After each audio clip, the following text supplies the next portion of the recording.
Bonjour, bienvenue sur Radio Clé de Vie, la radio du développement personnel et des entrepreneurs. Alors, bienvenue dans cette émission Entreprendre, l'émission des entrepreneurs indépendants avec Jean-Philippe Ackermann. Bonjour Jean-Philippe. Bonjour, bonjour. Ça va Alexandre? Ça va super bien. La semaine dernière, on a donc vu la première partie de Pour réussir, donc doper son optimisme, les lectures des événements et puis l'environnement.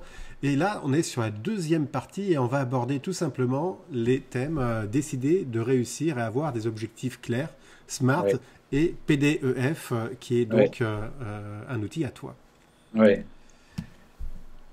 En fait, Alexandre, tu as créé ton entreprise. Tu as créé ton entreprise parce que tu as une passion, peut-être parce que tu as un but, peut-être parce que peu importe tes motivations, tu as créé une entreprise. J'ai créé une entreprise. J'ai même créé plusieurs entreprises. Les auditeurs, ils sont peut-être salariés, ils ont peut-être envie de créer leur entreprise. Ils sont peut-être déjà entrepreneurs indépendants, ils ont créé leur entreprise. Et est-ce que cette entreprise va réussir? Ben, si tu ne l'as pas décidé, il y a plus de chances, malheureusement, si on peut appeler ça une chance, de ne pas réussir. En fait, la vie est décision. Moi, à 21 ans, j'ai décidé d'être heureux. J'ai pris aussi la décision d'avoir du succès. J'ai pris la décision de réussir. C'est une décision, la réussite. Alors, réussir sur quoi? Peu importe. J'ai pris la décision que chaque fois que j'allais entreprendre quelque chose, j'allais réussir. La vie est faite de décisions. Regarder cette émission, c'est une décision. L'enregistrer comme l'on fait, nous, c'est une décision. Se lever le matin, c'est pas une décision. Quoique, on pourrait dire que c'est une décision. Aller au travail, c'est une décision. On pourrait dire, j'y vais pas. Il y aurait des conséquences, mais on pourrait dire, j'y vais pas. Choisir ses vacances, c'est une décision. Choisir de se marier, c'est une décision. Avoir des enfants, c'est une décision. Regarder la télé, aller au théâtre, aller faire du sport, c'est une décision. En fait, la vie au quotidien, elle est décision. Alors, est-ce qu'on peut décider d'avoir du succès? Est-ce qu'on peut décider de réussir? Oui, on peut décider de réussir. Comme on prend la décision de partir en vacances, on peut décider de réussir.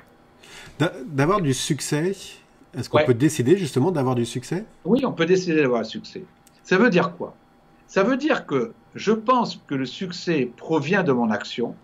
D'accord, dans ce sens-là. C'est la conséquence de ce que je fais et qui n'arrive pas par hasard. D'accord. Il arrive parce que j'ai décidé les actions nécessaires. de mettre en place des actions en place. On reprend l'émission de la semaine dernière sur l'optimisme. C'est exactement ça. Si je décide d'être optimiste, je vais décider en même temps de réussir. Ça veut dire que chaque fois que j'aurai des échecs, je me dirai, OK, à quoi me sert cet échec qui me permet de réussir? La décision de réussir, c'est vraiment lié à la notion d'échec aussi, je viens de le dire. Tu sais, il n'y a pas quelqu'un qui a réussi sans avoir d'échec. Si je ne prends pas la décision de réussir, je peux me dire, oh là là, cet échec est catastrophique. Quand j'ai pris la décision de réussir, je vais me dire, OK, c'est normal, tu es en train d'apprendre. On a conclu là-dessus la dernière fois. Tu es en train d'apprendre. L'échec est formateur. Aux États-Unis, on vous demande parfois combien d'échecs. On vous dit, OK, vous avez alors appris. Nous, en France, on n'aime pas l'échec, mais on n'apprend pas. On apprend de l'échec. Et la personne qui a décidé de réussir, elle sait que tu tombes 7 fois, tu te relèves 8. Tu tombes 8 fois, tu te relèves 9 fois. Et c'est ça la décision de réussir, c'est de dire, je n'abandonne jamais, je ne lâche rien. C'est ça la décision de réussir. Je suis sur mes talents, ma stratégie est bonne, et ben je façonne le mental en me disant, tu as décidé d'avoir succès, ok, peut-être que le chemin est caillouteux, il faut prendre même un autre chemin, mais tu as décidé d'aller en haut du sommet, et tu vas aller en haut du sommet. Ça, la réussite. C'est très important de dire, j'ai décidé. Et à vous qui m'écoutez, là, dans votre cahier, vous allez écrire « Je décide », pas « j'ai décidé », « Je décide de réussir ». Et même le conseil que je vais vous donner, c'est de l'écrire à toutes les pages, en haut. Dès que vous commencez à travailler, mettez « Je décide de travailler ».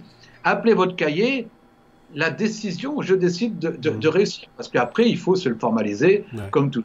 Voilà, c'est très important de prendre la décision de réussir. Alors, il y a plusieurs clés. Une fois qu'on a pris la décision, ça ne suffit pas. Après, il faut se mettre en action. La première action qu'il faut mettre en place, c'est ce que j'appelle le SMART, c'est-à-dire de définir des objectifs. Je peux prendre la décision de réussir, mais si mes objectifs sont trop éloignés, ça va être très compliqué. Très, très compliqué. Donc le SMART, tu connais Alexandre, mais beaucoup d'autres ne connaissent pas, c'est avoir un objectif spécifique. Exemple. Une fois comme ça, moi qui cours beaucoup, je courais un dimanche avec mes amis et je reviens chez moi et pendant la course, on avait parlé de marathon. Et on s'est dit, tiens, si on allait faire un marathon, c'est sympa, on n'avait jamais rien fait, etc. Et on s'est dit, bon allez, on va faire un marathon. Donc on s'est fixé un objectif. Est-ce qu'il est spécifique cet objectif? Ah oui, il est spécifique parce que c'est 42 km 195, c'est pas 20 km, c'est pas autre chose. C'est spécifique, c'est clair. Donc S, c'est spécifique. M, c'est mesurable. Il faut qu'on ait des objectifs mesurables. On va voir le business plan. Il faut que tous les mois, je sois capable de voir si je suis en train de réussir ou si je suis en train d'aller, de me tromper de chemin. Je vais pouvoir comme ça rétablir. M, c'est mesurable. Un marathon, on sait que si on décide de le faire en 4h30, ce qui est mon temps, je ne suis pas là pour faire un score, je suis là pour faire, je dois mettre 7 ou 8 minutes 7 minutes et demie, je crois, par kilomètre. Donc j'ai ma montre qui me permet de voir si je suis dans les temps. Je sais que tous les 5 km, il va y avoir un ravitaillement, etc. Je peux mesurer. Le A, c'est est-ce que cet objectif-là est atteignable? En fait, est-ce que tu as les compétences pour faire 42 km? Ou est-ce que tu n'as pas les compétences pour les faire?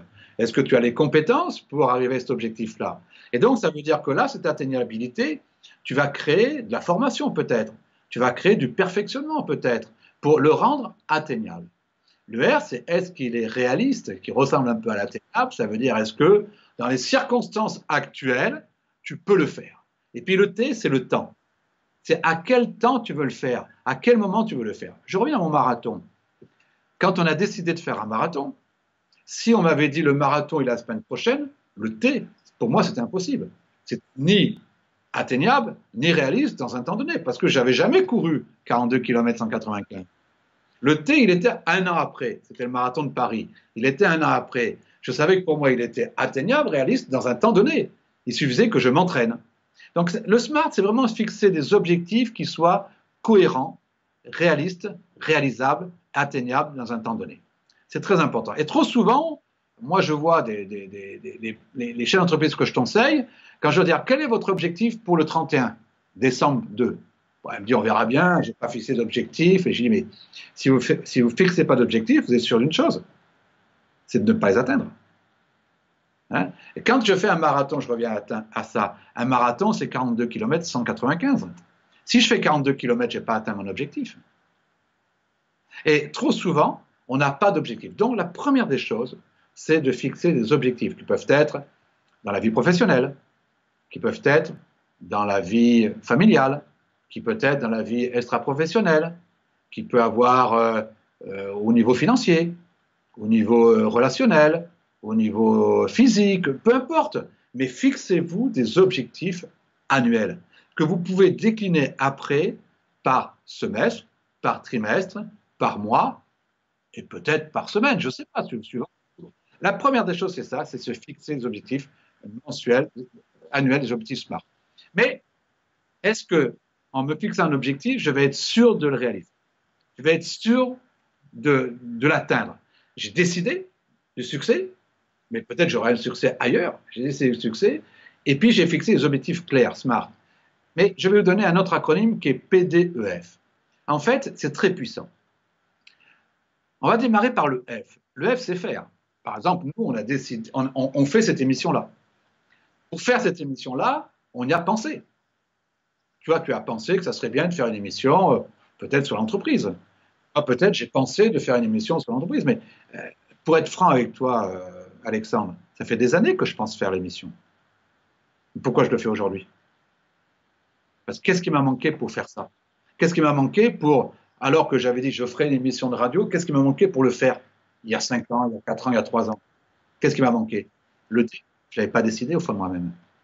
C'est qu'à partir du moment où j'ai décidé que, comme par hasard, j'ai trouvé un ami que tout le monde connaît maintenant, Michel Pollert, qui est vraiment un grand ami à moi, qui m'a dit qu'il faisait des missions avec toi.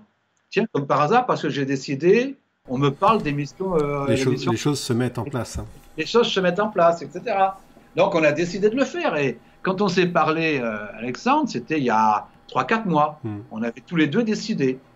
Mais on aurait pu ne pas le faire. On aurait pu ne pas la faire, pourtant on l'avait décidé. Qu'est-ce qui nous manquait pour faire quelque chose? Qu'est-ce qui nous manque pour réaliser les choses? C'est PDE, c'est l'engagement.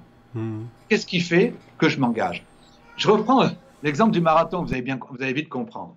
Quand je suis rentré chez moi, c'était un dimanche matin, j'avais décidé de faire le marathon de Paris, mais je n'étais pas encore engagé. Et j'avais décidé de le faire avec mon épouse, qu'elle n'était même pas au courant que j'avais décidé ça. Donc je suis allé sur Internet, j'ai fait marathon de Paris, et puis, mais comme ça, je suis allé sur Internet pour voir. Et j'ai vu qu'il y avait déjà les inscriptions en ligne. À ton avis, qu'est-ce que j'ai fait pour m'engager? J'ai payé l'inscription. Tu t'es inscrit, oui. Je me suis inscrit.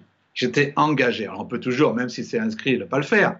Mais c'est plus difficile de ne pas le faire. Donc quand ma femme est arrivée, j'ai dit, chérie, dans un an, on fait le marathon de Paris. Elle m'a dit, non, mais moi, je ne peux pas le faire, le marathon de Paris. Je dis, si, chérie, on a un an pour le faire. Et je lui ai dit, de toute façon, je ne peux pas reculer, je t'ai inscrit. Et là, je m'étais engagé. Tu vois, et c'est cette notion d'engagement qui fait qu'on réalise les choses. Je décide du succès, je mets les objectifs clairs, smart, et je décide de m'engager pour ne plus pouvoir reculer. Et là, ma voie de la réussite est tracée. L'engagement, moi, c'est une technique que j'utilise énormément parce qu'en effet, tu ne peux pas reculer. Quand tu commences à dire, bah voilà, je crée cette compagnie ou je crée ce site-là, oui. Bah voilà, oui. Tu en as parlé, donc tu es obligé quelque part d'y aller.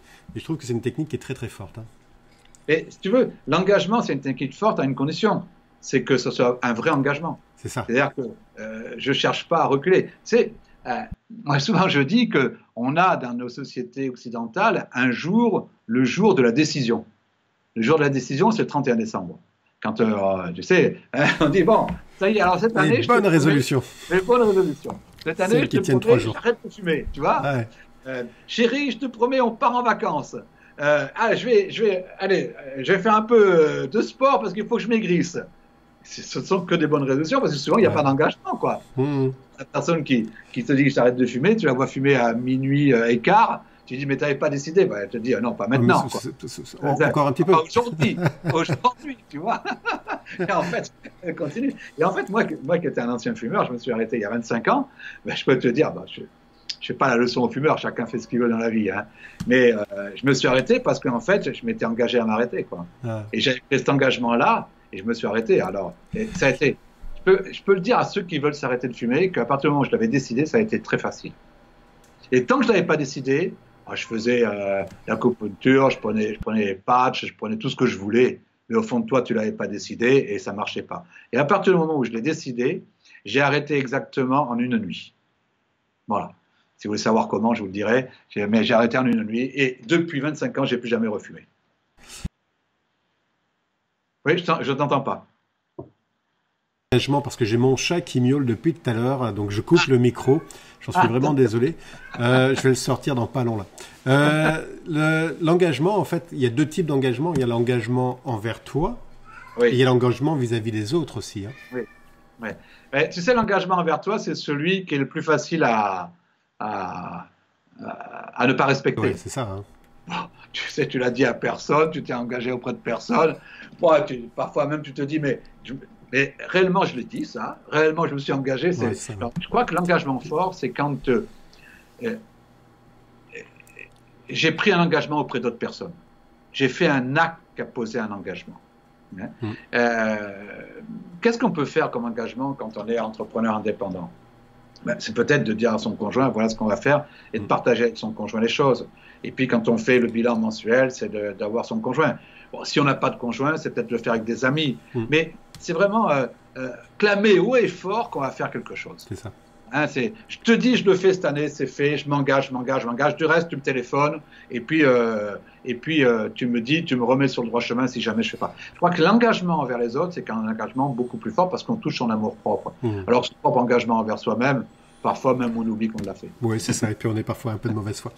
On arrive à la... On est souvent de mauvaise foi quand c'est son propre engagement. Voilà, c'est ça. On arrive sur le terme de l'émission.